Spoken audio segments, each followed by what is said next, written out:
नहीं, मेरा मानना है कि जो सकारात्मकता की बात की जा रही है उसमें रचनात्मकता होना बहुत जरूरी है। बहुत सारे सांसद पहली बार चुन के आए हैं और उनको संसद के कामकाज को समझने के लिए समय देना होगा, और समय तब होगा जब आप संसद चलने देंगे। तो सबसे महत्वपूर्ण भूमिका इस बार विपक्ष की ये होगी कि संसद को शोर शराबा और हंगामा से बचाए और ज्यादा से ज्यादा चर्चा के लिए बैठे। ठीक है, उसी चर्चा से आप सरकार की खामियों को उजागर कर सकते हैं और अपनी बातों को जनता तक ला सकते हैं कि किस नियम को सरकार का जो कदम है वो ठीक है या नहीं है, और नए सांसदों को भी अपने यहाँ के मतदाताओं की बात रखने का मौका मिलेगा। इसलिए रचनात्मकता और सकारात्मकता दोनों होना जरूरी है। और सकारात्मकता रचनात्मकता सत्ता पक्ष विपक्ष दोनों में होनी चाहिए। अगर सत्ता पक्ष ये सोचे कि हमारे पास बहुमत है, हम विपक्ष की सुनेंगे ही नहीं, तो भी गड़बड़ है। और विपक्ष को भी सोचना चाहिए कि हम ज्यादा ताकतवर होकर आ गए हैं तो हम सरकार को काम नहीं करने देंगे, वो भी गलत है। देखिए, दोनों का सहयोगी होना जरूरी है। मैं वही कह रहा हूं, सत्ता पक्ष और विपक्ष का। लेकिन यदि विपक्ष बार बार बहिर्गमन करेगा और सदन की कार्रवाई में बाधा उत्पन्न करेगा, उसमें सरकार के हाथ में कुछ भी नहीं होता है। लेकिन यहाँ तो पेच अटक रहा है ना। और मैं फिर से बुनियादी मुद्दे पर आती हूँ, प्रोटेम स्पीकर वाले पर ही मैं आ जाती हूँ। अब देखिए, आप प्रोटेम स्पीकर को लेकर किस तरीके से एक तरफ विपक्ष है और दूसरी तरफ सत्ता पक्ष है, और दोनों अपनी अपनी जो रुख है उस पर अड़े हुए हैं। अब सत्ता पक्ष क्या कह रहा है? सत्ता पक्ष कह रहा है कि ये लगातार 7वीं बार चुनकर आए। विपक्ष क्या कह रहा है कि वो 8 बार के सांसद हैं। ठीक है, वो लगातार नहीं चुने हुए, लेकिन वो 8 बार के सांसद हैं। अब इसे किस तरीके से देखा जाए? पहले आप आइए विनोद जी, फिर आपके पास। देखिए, ये बड़ा ग्रे एरिया है कि प्रोटेम स्पीकर, अब उसमें यह है कि वरिष्ठतम सदस्य हो। अब वरिष्ठतम लगातार चुन के आए, उसे वरिष्ठतम माना जाए, या वरिष्ठतम वो माना जाए जिसकी सबसे ज्यादा टर्म हो। ये एक वो है। मैं पिछली लोकसभा में 2019 में भी मेनका गांधी वरिष्ठ थी, लगातार चुन के आई थी, लेकिन उनको ना बना करके वीरेंद्र कुमार को बनाया गया था। और लेकिन वो दोनों बीजेपी के थे, तो इसलिए शायद उस वक्त कोई ज्यादा विरोध नहीं हुआ। इस बार अच्छा, मैं एक बात और कहता हूं, कांग्रेस ने ये किया था तो कांग्रेस उसकी सजा तो भी तो भुगती है। वो 44 पे पहुंच गई, फिर 53 पे आई, अब 99 पे है। तो आप वही काम क्यों कर रहे हो भाई? आपको अलग दिखना है। अगर आप सरकार में आए हैं जनता का विश्वास लेके तीसरी बार, तो आप वो काम न करें जो कांग्रेस ने किया था। नहीं तो सारा खेल तो सर इसी पर आकर टिक जाता है। नाक का सवाल न बनाएं। का इस्तेमाल किया ग्रे एरिया, वही ग्रे एरिया है, और उसी ग्रे एरिया के जरिए पक्ष जो है वो अपनी बात आगे बढ़ाने की कोशिश कर रहा है, विपक्ष अपनी बात आगे बढ़ाने की कोशिश कर रहा है। विपक्ष की जिम्मेदारी ज्यादा हो जाती है। अगर आप विपक्ष को विश्वास में लेना चाहते हैं तो आप बना लेते प्रोटेम स्पीकर। आखिरकार तो सर जो नंबर शपथ भी दिलाना था, उसी की चल रही है ना प्रोटेम स्पीकर में, हमने देख लिया। तो जब आप नंबर चलाएंगे तो फिर विपक्ष भी अपना नंबर चलाएगा। ठीक है, राकेश जी, अड़ने का सिलसिला तो वही शुरू होगा ना। विनोद जी ने एक बात बहुत अच्छी कही कि ये कोई प्रतिष्ठा का सवाल नहीं है, और इस पे मुझे लगता है बहुत ज्यादा अड़ने की आवश्यकता नहीं। आज लेकिन अड़ तो रहे ना। आप देखिए, पीठासीन पैनल में से भी उन्होंने अपने नाम वापस ले लिए। विपक्ष का कोई सांसद पहुंचा ही नहीं पीठासीन पैनल के तहत शपथ लेने के लिए, क्योंकि वो उस पैनल का ही बहिष्कार कर रहे हैं। आज पहला दिन है और पहले दिन सत्ता विपक्ष यदि एक साथ सदन में होता तो उसका बड़ा अच्छा संदेश पूरे देश में जाता। और उसके बाद एक विश्वास, जो सदन के प्रति अविश्वास का वातावरण बना हुआ है, मुझे लगता है वो विश्वास से परिवर्तित होता।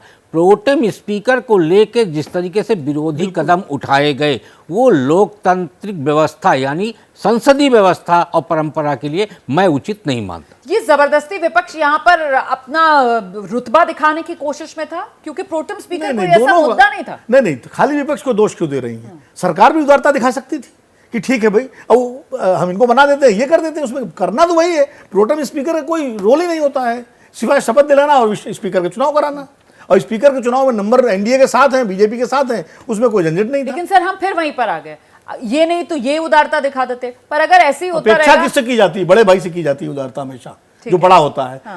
विपक्ष भी उदारता दिखा सकता था, ये उसकी जिम्मेदारी भी थी। लेकिन सवाल ये है, अगर सरकार ये चाहती है कि बेहतर तालमेल हो, प्रधानमंत्री ने इतना शानदार भाषण दिया, अगर उस पर वाकई सरकार अमल करना चाहती है तो उदारता दिखा देती। और उसके बाद अगर विपक्ष कुछ करता तो विपक्ष अभी मतलब कटघरे में है, ऐसा नहीं, मैं विपक्ष को बरी नहीं कर रहा हूं। विपक्ष को भी इस हद तक नहीं जाना चाहिए था कि आप बहिष्कार करके प्रदर्शन करें, अपने लोगों को विड्रॉ करा लें। आप अपना विरोध दर्ज करा देते जैसे आपने, और उसके बाद आप आते और कहते हम इससे सहमत नहीं थे, लेकिन चूंकि संसद का पहला दिन है इसलिए हम आ रहे हैं। ठीक है। तो मुझे लगता है कि इस मामले में दोनों ने इसको अपनी नाक का सवाल बना लिया, जो कि संसदीय लोकतंत्र के लिए ठीक नहीं है। ठीक है, मतलब कहा यह गया कि साहब सरकार चलाने के लिए बहुमत चाहिए, लेकिन देश चलाने के लिए सहमति चाहिए। लेकिन ये होता हुआ यहाँ प्रोटेम स्पीकर का ही मामला जिससे शुरुआत हुई एक तरीके से इस 18वीं लोकसभा की, वहां तो कम से कम नजर नहीं आ रहा है। और अब जो अगला पड़ाव होगा वो स्पीकर को लेकर जो चुनाव होना है उसका होगा। तो 18वीं लोकसभा, नए चुनकर आए सांसद जो हैं वो शपथ ले रहे हैं। सिलसिला लगातार जारी है। प्रधानमंत्री नरेंद्र मोदी ने सबसे पहले शपथ ली है। प्रोटेम स्पीकर भर्तृहरि महताब एक एक कर सांसदों को शपथ दिला रहे हैं और इस क्रम में फिलहाल जो केंद्रीय मंत्री हैं वो शपथ ले रहे हैं। आप अभी देख रहे हैं टेलीविजन स्क्रीन पर ज्योतिरादित्य सिंधिया शपथ लेने के बाद हस्ताक्षर करते हुए बतौर सांसद 18वीं लोकसभा में। लेकिन यहां आर पार 18वीं लोकसभा के पहले सत्र की शुरुआत में ही पक्ष विपक्ष में जोरदार देखने के लिए मिल रहा है।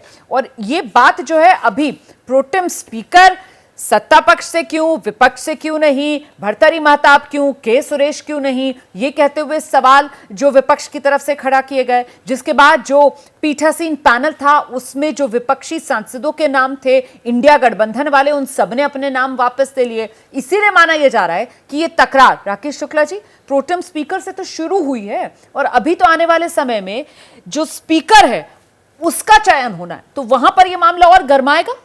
हाँ, जिस तरीके से विपक्षी दलों का रुख है उससे लग रहा है कि स्पीकर के चुनाव भले ही हार जाएं लेकिन वो अड़ेंगे, क्योंकि उनकी मांग है डिप्टी स्पीकर की।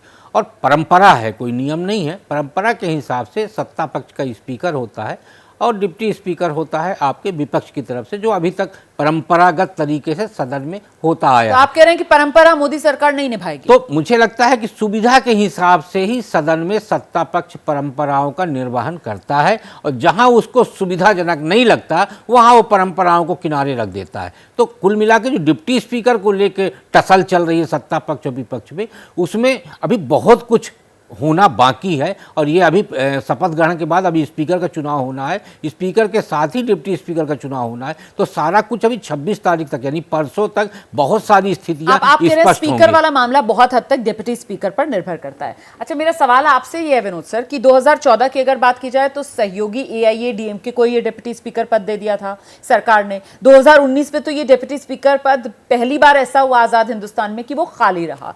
लेकिन इस बार तस्वीर कुछ बदली हुई है, क्योंकि इस बार नंबर्स के लिहाज से विपक्ष बहुत मजबूत नजर आ रहा है पहले 2 टर्म्स के मुकाबले। ऐसे में आपको लगता है कि वो सकारात्मक एक परंपरा का निर्वहन करते हुए डिप्टी स्पीकर का पद विपक्ष को दिया जाए? नहीं, देखिए जिस तरह से सरकार पूरा अब सरकार का गठन जिस तरह से हुआ है कि सब कुछ सारे मंत्रालय वही हैं, मंत्री वही हैं, पुराने मंत्री लगभग 90% जी। और फिर प्रोटेम स्पीकर पर जिस तरह सरकार ने अपने तरीके से फैसला किया है, अपनी चलाई है, तो मुझे नहीं लगता कि कोई बहुत ज़्यादा बदलाव होगा।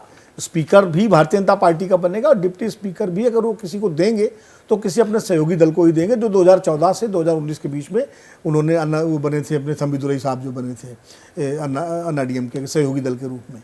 तो जबकि जैसा शुक्ला जी कह रहे हैं कि परंपरा विपक्ष को देने की रही है बहुत लंबे समय से, अब मुझे नहीं लगता कि विपक्ष जो है इस पर मानेगा।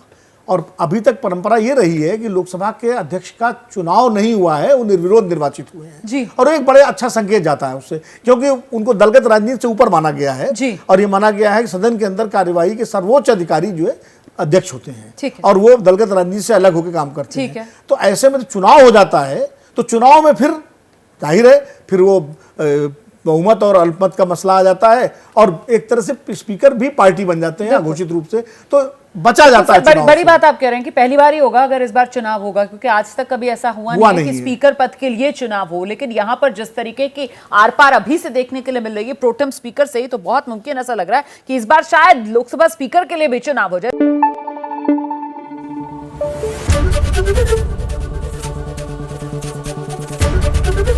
ABP न्यूज आपको रखे आगे।